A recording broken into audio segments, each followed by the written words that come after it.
Hi, my name is Dr. Pecoraro. I'm a chiropractor in Scotch Plains, New Jersey.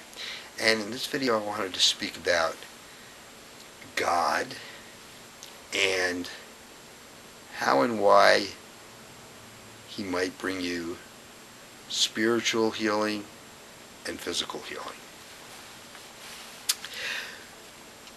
Now I want to preface this by saying this video is about one way that He might do this. There are many ways that God can do this, but this is one way. Now basically, people are made up of a body and a soul that are united. Your soul looks like your body. It looks like it has fingers, it looks like it has toes. This is the way I understand from the spiritual writers that your soul is, the way God made it. Anyway, because it's this way, it gives life to every part of your body. So every part of your finger, every part of your toe has life in it because of your soul that's in that part of your soul that's in that toe or in that finger. Every cell in your body has life because your soul is giving it life. God gives it life through your soul. If your soul wasn't there, then you would just be like a dead corpse. You wouldn't have any life in you. But because your soul is there, you can live and breathe and move and be. Now in the physical world, a person can get hurt. You can get wounded, or you can get sick or diseased. And whenever this happens to your body, the doctors are always worried about infection. It's the first thing they're worried about.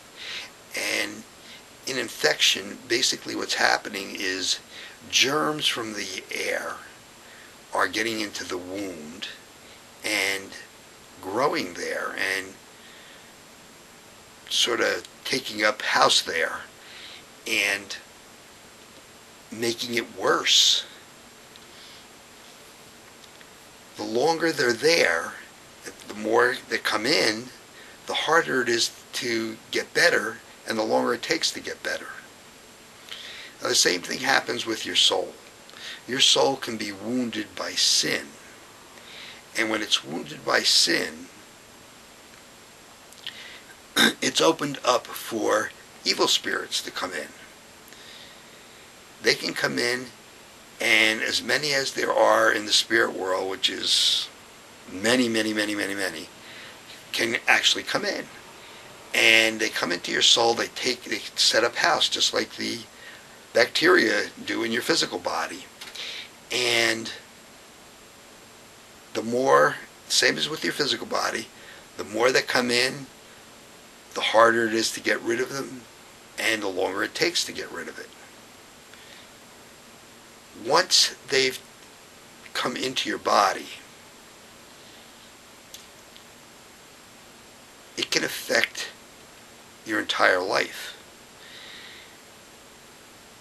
In the physical world, an example would be if you hurt your leg or your foot or something, you might have to use a wheelchair or a cane, or you might limp. Or if you lose control of your bowels, you might have to wear a diaper. And you may not want to be going to the same kind of places. You know, if your foot is bad, you're not going to be wanting to walk up mountains and up high stairs and stuff like that. If your bowels aren't good, you may not want to go someplace for long periods of time. And the same thing happens with the soul. When the soul is wounded, it can affect your whole life. An example of that would be something like, if let's say you're in a car and you get in a car accident and one of your friends is in the car and they die.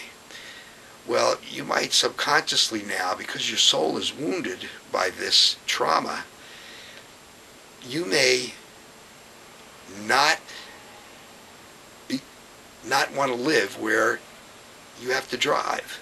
You may prefer to live in an area that has a lot of public transportation, like a large city. And you may find yourself living there. And you think it's for other reasons, but this may be one of the reasons, unbeknownst to you. So wounds on both in the physical and in the spiritual can affect your entire life. Now, some of these wounds, especially in the spiritual level, there can be lots of them. You could have gotten these things over the years. It could be thousands and thousands of them, and you'd be living your life by them. In the mental sense, it would be like, maybe somebody picks on you when you're younger and you stand up for yourself, and so now you're going to live your life always standing up for yourself. Or maybe somebody did something to you one time,